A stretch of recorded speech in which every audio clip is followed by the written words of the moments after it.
So what could have became the December to Dismember pay-per-views of 2019, we had Stomping Grounds, and get this, Stomping Grounds didn't suck. What's going on, everybody? TonyPizzaGuy here, back with the video, and we're going to talk about Stomping Grounds, WWE's premiere pay-per-view that just went off the air. And going into it, there was a lot of problems. There was a lot of people talking about how bad it's going to be. There was a lot of people talking about how low the ticket sales were. And they couldn't sell out the arena.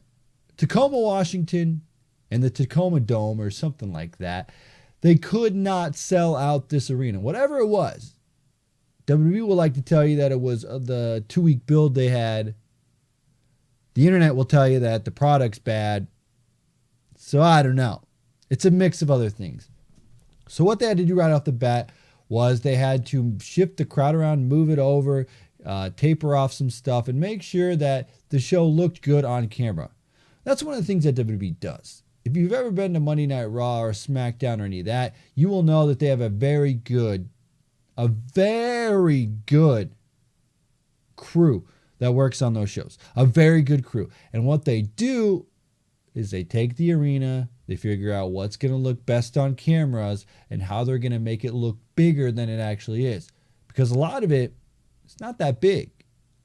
But when you look at it on television, it looks ginormous.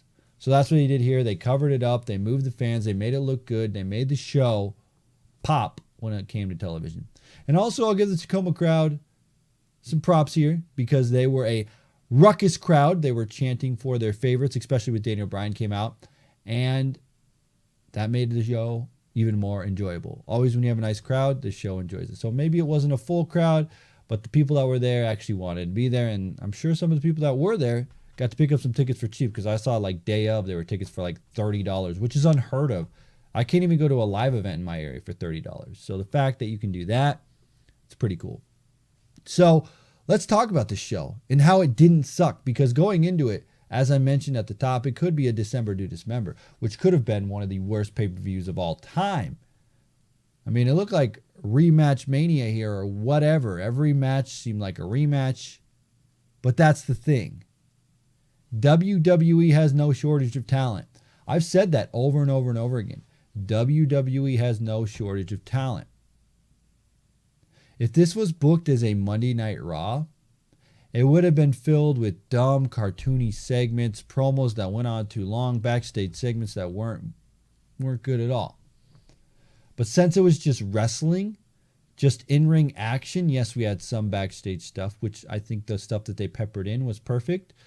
But the fact that they threw that stuff in, the fact that they put that all together, and it was just wrestling, I mean, that's where they shine, because you have some of the best talent in the world. I will never talk bad about the talent in WWE. Whether I like the product, whether I watch it religiously, whatever. The talent is there. They have one of the best rosters of all time. They have so many talented people on Raw, SmackDown, NXT, and in development coming up. I'll never discount that. It's just the booking, the writing, the way that things are run just needs to change. But other than that, the wrestling, it's always good. When they let it be how it should be, it's great. So let's talk about it. Let's run down the show. Let's talk about how it didn't suck. The pre-show was pretty cool. We had Drew Gulak, Tony Nese, and Akira Tozawa, and this was for the Cruiserweight Championship. Tony Nese was defending, and finally Drew Gulak, for all his ghouls out there, is now the Cruiserweight Champion, and I like it. I love Drew Gulak. I loved him since he was doing a better 205 Live stuff. He did stuff in the independent stuff for a better CZW. Drew Gulak's just awesome. He's great. He's perfect. I just want to see more of the Cruiserweights. I want to see them on a bigger stage. I don't always want to see them set to that pre-show. I don't like that. That's not the way that I want it. So if you could kind of give them a bigger platform, I'll be good with that. All right? All right. So we're going to open the show here. We have Becky Lynch versus Lacey Evans defending her Raw Women's Championship. And Becky Lynch will get the win here with the disarmor. And it was kind of cool. There was back and forth here with this. The ending was cool where she put the disarmor in and it was immediately tapping out, which I liked it because she finally got it in 100% without Lacey getting out of it, and there it was. Now, I do think Lacey Evans does need some work on the in-ring ability, but I do think her character is great. So this is not the last you will see of Lacey Evans in the night, but I do think that, you know, this was just an okay match. It wasn't like anything that stood out, but it wasn't bad. It was like, this is okay for the show. This is all right for the show. So I'm okay with that. And then we got Kevin Owens and Sami Zayn versus a New Day, and this is tag team match. And do we just love Kevin Owens and Sami Zayn as we always do? The New Day's always awesome. I mean, you got Cammy. Cammy. I always call him Cammy. But Kevin Owens and Sami Zayn, they are going over here in this tag match, which I think they need to. I think, you know, I like them. I think Sami Zayn's one of the most entertaining on the microphone. Kevin Owens is one of the most entertaining on the microphone. New Day, this doesn't do anything to them. It doesn't mess with their credibility or anything. It really does not. So this match, perfect. Love it. Great stuff. Everyone involved is great. Again, when you give people the time to just go out there and show off, to do their thing, Biggie and Woods, and then Sami and Kevin, like, it's perfect. It doesn't get any better than that. Then we're moving on to the United States Championship, which we have Samoa Joe defending his U.S. title against Ricochet. And boy, could I watch these guys wrestle for like ever, for like 1,000 years. If you wanted to have a fight for everything, right? Remember when that was a chant, fight forever? Like literally just Samoa Joe, Ricochet, let them fight forever. This is great. I love Ricochet. I love what he's doing. I love the position they're putting him in. They're literally letting him go out there and wrestle and being that great wrestler that he's known for, and not watering him down or like changing him to Rick O'Shea. Remember when like everyone thought that, like joked about him being Rick O'Shea? I literally hated that. But now he's going out there. He's doing his stuff. He's being one of the best. He's wrestling. He's putting on great matches. And he's going up against Samoa Joe. And Samoa Joe, if you never have been a fan of Samoa Joe, go back and watch anything he's ever done in TNA. Minus that ninja stuff. I think he got kidnapped by ninjas. Or was that in NXT? Maybe he got kidnapped by ninjas in NXT. I feel like there was kidnapping in ninjas. Maybe someone will tell me. But Samoa Joe is a guy who, when he went up against Brock Lesnar, it was believable. And I still think Samoa Joe could be a main eventer. So I'd hope to see him get somewhere in the main eventers. Chris Jericho said on Talk is Jericho that Samoa Joe should be in the main events. The highest TNA pay-per-view of all time was with Samoa Joe versus Kurt Angle. So literally just push Samoa Joe and then have Ricochet have that U.S. title. I really hope they don't like hot potato this back and forth, because when it comes to this, you just got to give it to Ricochet. He's been having those awesome matches with Cesaro. And then just, you know, that just shows, right, that's what we want to see from Ricochet, and let it happen. Let him go out there and have those awesome matches and make that U.S. title something interesting that we want to see. So I love it. Happy for it. There it is. Up next, we have Daniel Bryan and Rowan versus Heavy Machinery. This was for the SmackDown Tag Team titles, baby. And this is great. Daniel Bryan's in his hometown. The crowd's hot. The match is great. Heavy Machinery's got a great as well. Great. I was going to say great and awesome at the same word. Awesome at the same time. But they just went out there and they did their stuff. They went out there. They did their thing. It was awesome. It was great. It was perfect. I mean, Heavy Machinery was doing Heavy Machinery things. Daniel Bryan and Rowan were doing Daniel Bryan and Rowan things. And then they pick up the victory. Still tag team champions. Daniel Bryan and Rowan. So, perfect. I wouldn't do it any other way. Perfect stuff. Give Heavy Machinery, you know, a little platform to shine. Good stuff. Then we have Bayley, Alexa Bliss. And this is for the SmackDown Women's Championship. Bayley is defending against Alexa Bliss. Nothing you haven't seen from these two before. Not their greatest match, but not their worst match. Again, this kind of goes with the other women's match, I would say, where it's like it was decent, but it wasn't good. I mean, it was good, but it wasn't like the best. So it was just one of those matches where it's like, okay, it was passable, right? It was fine. And Bayley to belly for the win, and that's the win there. So still the champion there for the SmackDown Women. So it wasn't bad. It was just, it's not their best. So we'll move on. Going on, we have the Roman Reigns show after this. As we know, he's going to be taking on Drew McIntyre. Shane McMahon's out there. Shane gets involved at points. He does a coast to coast. This is your typical Roman stuff, right? He gets beat up. The odds are against him. Yada, yada, yada. Drew McIntyre this. Drew McIntyre that. Kick out, kick out, kick out. Superman punch, spear. Roman Reigns goes over. It's about as predictable as you can get. That's the one thing I hate about Roman Reigns matches is that I don't hate Roman Reigns. I don't. I actually think he's a great entertainer. I think he's a great wrestler. The problem is they just do that predictable booking where it's just boring stuff. It's like beat down, beat down, beat down, Superman punch, spear, and he wins. It's that same formula over and over. So that's why I don't like it. I mean, it's passable, but do something different. All right. And now I'm not sure if this segment was here. I have a feeling it was around this time. I didn't really take a note of it. But we were seeing Ricochet backstage with the U.S. title, right? And then AJ Styles and the club come together, and they're interrupting Ricochet while he's taking photos. And they don't interrupt him, like attack him or anything like that. They just too sweet him, and they come in, they all take a photo too sweet. And then AJ Styles is like, I'll see you on Raw with that title. So AJ Styles, Ricochet, let's go. I want to see this. I want to see this. I want to see this. Make it happen. AJ Styles, Ricochet, give them a program, build them up, let them have a program to SummerSlam, right? I want to see it. I want to see it. Let's make it happen.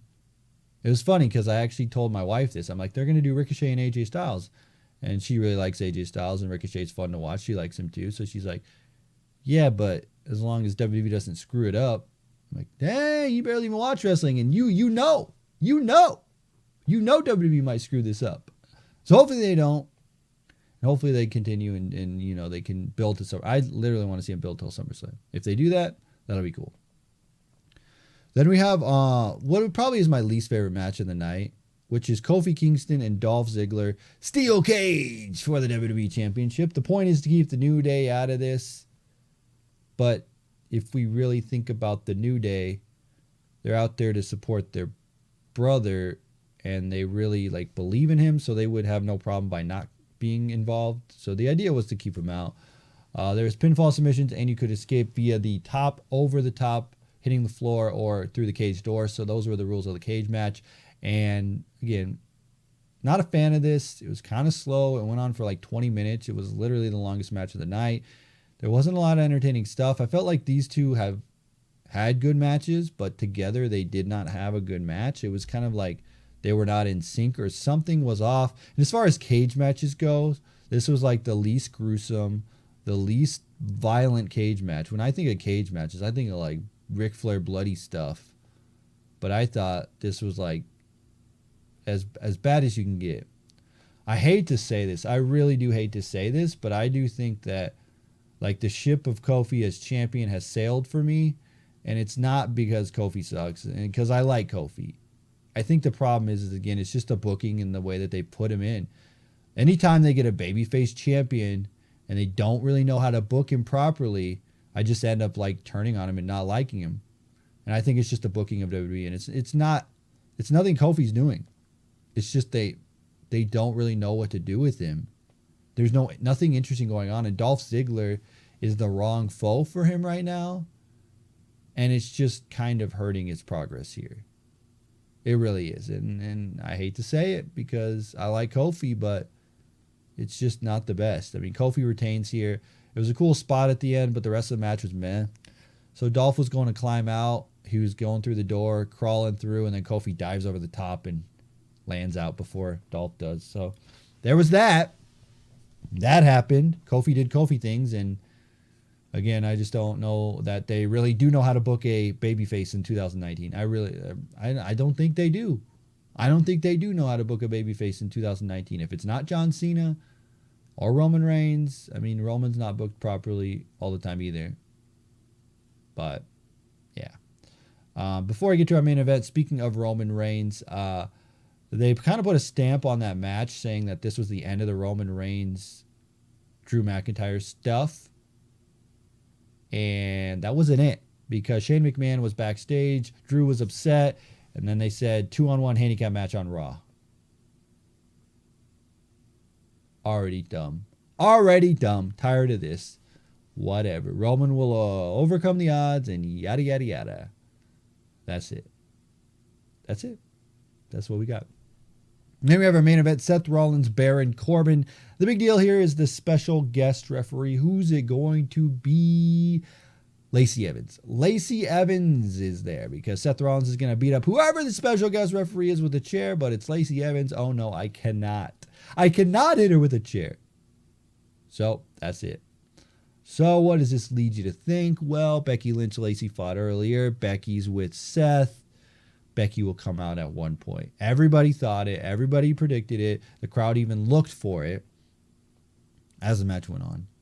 So it was Baron Corbin, Seth Rollins. Lacey was the heel ref. Again, I like her character. I just think her in-ring action needs to be better at Lacey. So she did some good heel stuff here. She changed the rules like 3 times. At one point, she changed it to a no countouts because Baron was almost going to get counted out after he went through announce table. And then she went no disqualification. And then apparently when you're ref, you can just change the rules as you want. All right. But that's fine. We'll go with it. So when she changes to no DQ, everybody was looking up the ramp. Is Becky Lynch going to come out? Is Becky going to come out? Lacey changed the rules. And then Becky comes out. And then you get Seth Rollins for the win. And still WWE Universal Champion. We have Seth Rollins, Becky Lynch. They love each other. There's the love story. There's the end. So what did we learn today? Well, we've learned that Stomping Grounds did not suck. Was it a great pay-per-view? No.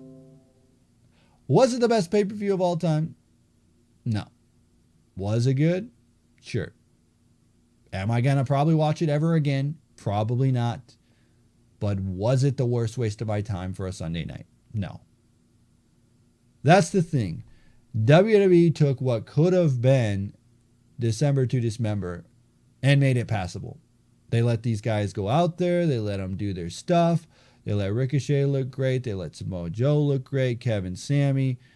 Everybody looked good. Everybody looked all right.